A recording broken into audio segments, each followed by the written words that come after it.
Bem, Vanessa, eu tenho muito prazer em responder às suas perguntas e desejo que faça muito sucesso no seu trabalho. Aí mando uma saudação especial a todos os colegas e alunos da Faculdade de Biblioteconomia. Vamos lá. Como e quando surgiu o seu interesse por HQs? Na realidade, eu tenho interesse por histórias em quadrinhos desde criança. Eu sempre gostei de histórias em quadrinhos. Praticamente posso dizer que me interessei por quadrinhos antes de aprender a ler. E depois comecei a ler quando vamos dizer, as imagens, a relação imagem-texto, os temas, os personagens me agradavam muito. E eu continuei a ler histórias em quadrinhos, depois passei a colecionar e continuei durante a vida adulta a ler quadrinhos. Então eu já tinha lido mais quadrinhos do que muita gente pôs os olhos em cima, né, provavelmente. Veio desde criança, né? E continuei, infelizmente tive a possibilidade de continuar a trabalhar com quadrinhos durante a vida adulta e durante a minha atividade profissional, seja tanto como professor de biblioteconomia como professor na área de comunicação. Né? E fico muito feliz por ver no final que as duas coisas se aproximam. Né? Então o interesse dos alunos de biblioteconomia pelas histórias em quadrinhos, que era algo que quando eu ingressei na escola quase 30 anos atrás não acontecia. Né? Então isso é muito, muito importante, eu fico muito feliz por isso. Qual é o seu gênero narrativo preferido de HQs? O gênero narrativo sempre foi de super-heróis. Sempre foi de super-heróis. Acho que é uma questão masculina, né? A questão da proximidade das façanhas, das histórias, das temáticas. Então, sempre foi de super-heróis. Na realidade, eu gosto de toda história em quadrinhos, né? Eu sempre vejo, leio todos os gêneros em geral. Né? Eu continuo lendo, quer dizer, na realidade eu gosto da história em quadrinhos, eu gosto da forma narrativa quadrinhos. Né? Então tenho meus gêneros preferidos, tenho os meus personagens prediletos, né? Os super-heróis prediletos. Eu gosto muito do Batman, né? Gosto muito do Sandman, gosto muito do Porto Maltese, do Pratt, gosto muito da Valentina, gosto de muitos personagens especificamente, mas de uma maneira geral eu gosto da forma narrativa de histórias em quadrinhos, do tipo de narrativa que é possível construir com as histórias em quadrinhos. E em que categoria de leitor de HQs você se enquadra? Eventual, exaustivo, seletivo, fanático, estudioso, e por quê? Tirando o eventual, eu acho que em todas as categorias, né? Um pouco fanático por quadrinhos em geral, estudioso, uma questão de circunstância da vida, né? Seletivo também, porque faço a seleção daquilo que leio, né? E o exaustivo, porque eu leio tudo que me cai na mão, né? Qualquer coisa de quadrinho que me caia na mão eu leio, né? Tenho assim, tem aqueles que eu prefiro, né? Seleciono, mas se eventualmente caiu na mão qualquer, então eu gosto do quadrinho infantil, gosto do quadrinho de super-herói, gosto do quadrinho de aventura e gosto da boa história em quadrinho, né? Então mesmo aqueles tipos que eu não tenho tanta afinidade como o quadrinho underground, que não é um dos meus prediletos, mas leio também, né? Existem bons quadrinhos, existem maus quadrinhos, então eu sempre procuro valorizar a linguagem dos quadrinhos. E você acredita que o preconceito da sociedade em relação às HQs tem diminuído? Eu acredito sim. Eu acho que uma série de fatores fizeram com que esse preconceito fosse aos poucos diminuindo.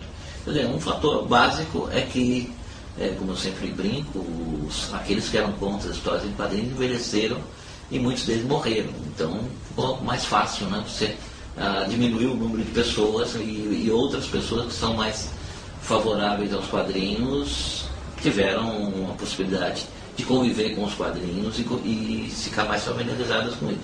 Eu acho que isso é uma brincadeira, né? Mas aos poucos a sociedade, quer dizer, aquela ojeriza que a sociedade tinha em relação aos quadrinhos diminuiu em função de novos quadrinhos que surgiram, modificações de gêneros, novos gêneros que surgiram, a própria evolução da linguagem, trazendo mais produtos de maior qualidade, né, a produção de quadrinhos para adultos, para vários segmentos da sociedade, uma distribuição maior de quadrinhos e os quadrinhos encontrando espaço nas livrarias, né, são vários fatores, né, que foram aos poucos diminuindo o preconceito na sociedade. E por último, o ambiente educativo perdeu um pouco, perdeu esse preconceito, parte desse preconceito, porque grande número de leitores, de pessoas que cresceram lendo quadrinhos, se tornaram professores, né? Ingressaram no ambiente acadêmico, no ambiente escolar, e passaram a trabalhar com os quadrinhos no ambiente escolar. E isso levou, inclusive, a que, recentemente, nos últimos 10 anos, a própria Organização Formal de Educação no Brasil passasse a considerar as histórias em quadrinhos como um elemento com potencial para ser utilizado nas escolas. Então, toda a legislação de educação dos últimos anos contempla a utilização de quadrinhos, né? E recentemente, nos últimos 6 anos, nós tivemos a inclusão das histórias em quadrinhos no PNBE, que é o Plano Nacional de Biblioteca na Escola, né? Então, fazendo a distribuição de quadrinhos para as bibliotecas escolares, ou seja, a partir do momento que o próprio governo inclui quadrinhos no ambiente escolar, ele está dizendo para o professor: olha, você não só pode utilizar quadrinhos, como deve utilizar quadrinhos. Você só não utiliza porque não quer. Os quadrinhos estão aqui, nós estamos dando os quadrinhos para você utilizar, e você tem todas as plenas condições de utilizar as histórias em quadrinhos em sala de aula, né? Então, isso para mim são todos elementos que me convencem de que o preconceito diminuiu bastante. É lógico que nenhum preconceito desaparece por encanto e some de uma vez, né? Existem ainda, vamos dizer, espaços em que o preconceito tem um efeito forte, né? Então, a questão, principalmente às vezes, na ideia de que história em quadrinhos é só para criança, que adulto não lê histórias em quadrinhos, que mulher não lê histórias em quadrinhos. Então, são alguns resquícios de preconceito que ainda continuam vigentes na sociedade. Mas aquele preconceito maior, olha, toda história em quadrinho é ruim e toda história em quadrinhos tem mensagens ruins e prejudica o seu leitor, eu acho que esse nível de preconceito, felizmente, nós já ultrapassamos. E como atuam os profissionais bibliotecários diante das HQs? De várias formas, né? Eu acho que você tem um bibliotecário mais antigo, que cresceu acreditando que história em quadrinhos era ruim, que a leitura de história em quadrinhos era prejudicial aos leitores, e esse não muda, provavelmente vai continuar do mesmo jeito, né? Mas felizmente esses daí estão se aposentando, né? Então aí você tem aqueles bibliotecários que têm uma visão mais aberta em relação às histórias em quadrinhos, né? Mas você tem vários níveis, desde aqueles que vão ter as histórias em quadrinhos como um chamariz para a leitura de outros materiais, isso é tão preconceituoso quanto aquilo que eu falei antes, quer dizer, você pensar que as histórias em quadrinhos são meio para uma leitura melhor, né? Então já é uma forma de discriminar as histórias em quadrinhos. Você tem aqueles bibliotecários que acham que histórias em quadrinhos são importantes, mas não dedicam verba para os quadrinhos, não separam parte do orçamento para quadrinhos, nunca vão privilegiar os quadrinhos no momento de decisão, vão sempre colocar os quadrinhos em último lugar. Aqueles que dizem: não, eu não tenho dinheiro para comprar quadrinhos, mas eu aceito quadrinhos, a revista de quadrinhos por doação, e daí coloca as histórias em quadrinhos em algum lugar, pode até dar algum destaque mas não tem essa, quer dizer, não coloca a história em quadrinhos como um produto, um meio que faz parte do acervo da biblioteca, como todos os outros materiais. E por último você tem aquele bibliotecário que realmente entende a importância dos quadrinhos como elemento de cultura, de comunicação e de informação, e que dá o devido valor às histórias em quadrinhos, ou seja, constitui uma coleção especial de histórias em quadrinhos, faz todo o tratamento técnico de acordo com as normas e de acordo com como deve ser feito com qualquer tipo de material que está na biblioteca, dedica parte do orçamento aos quadrinhos, né, se preocupa em verificar como os seus usuários estão recebendo histórias em quadrinhos, que tipo de quadrinhos que eles desejariam ler, então seleciona, se preocupa em conhecer mais o material que está fornecendo e tudo mais.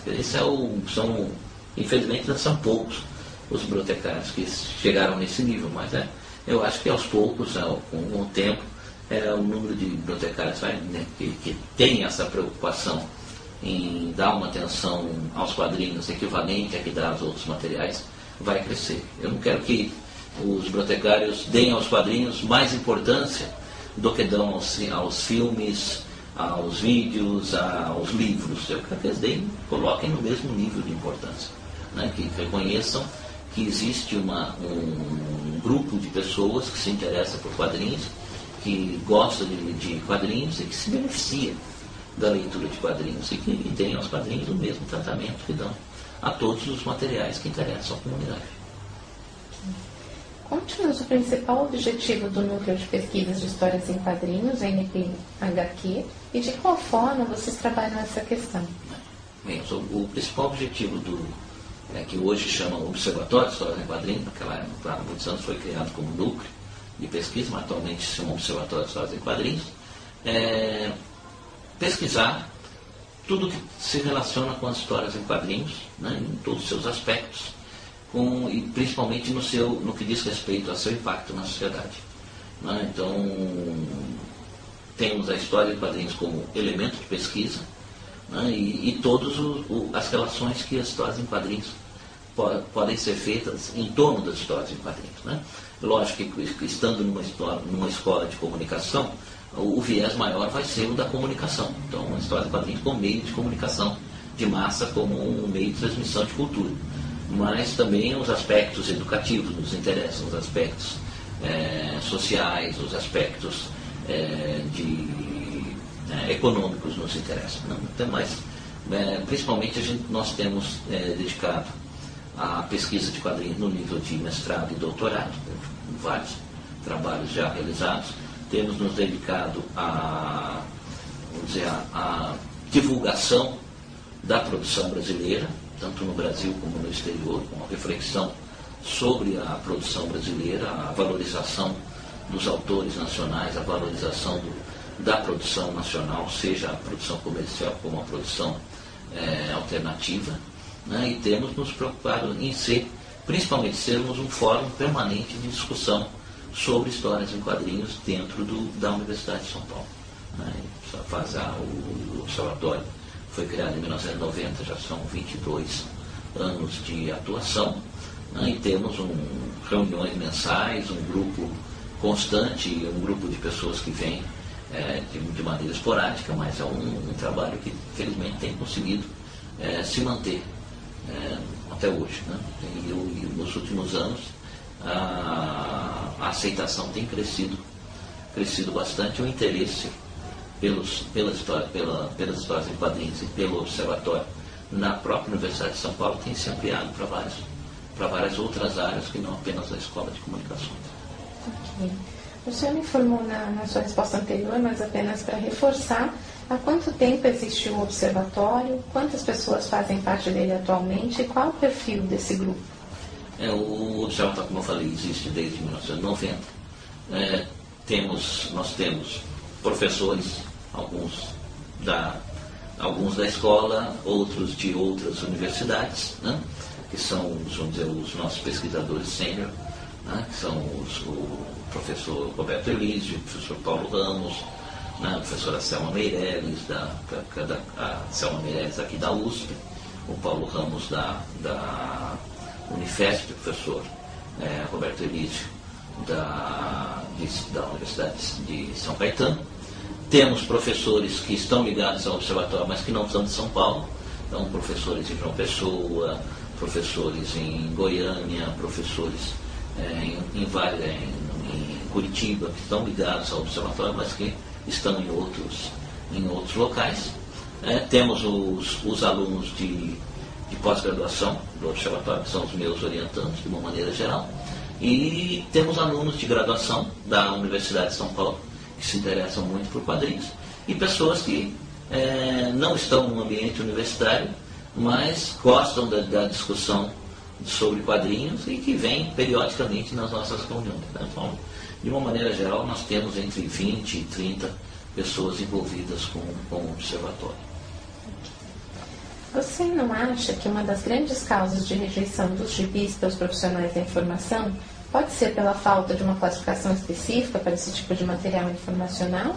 Ou será mesmo pelo fato dos gibis ainda estarem ligados a estereótipos de leitura de terceira ou quarta categoria? Eu acho que essa é a segunda alternativa. Né? Eu acho que os bibliotecários ainda têm esses resquícios, né, de pensar que história em quadrinhos é uma leitura de segundo nível, mesmo no ambiente universitário, no curso de biblioteconomia, a ênfase toda é dada ao material bibliográfico, então praticamente não se ouve falar de histórias em quadrinhos, se ouve falar no curso de outros materiais, né? Então se ouve falar muito pouco, né? Como se o centro fosse apenas um material bibliográfico. Então eu acho que é muito mais a segunda alternativa. Não acredito que a falta de uma classificação, porque existem propostas de classificação para as histórias em quadrinhos, seja o motivo de que os bibliotecários não aceitam quadrinhos. Isso significaria dizer, olha, os bibliotecários recebem os quadrinhos e depois não sabem o que fazer com eles. Né?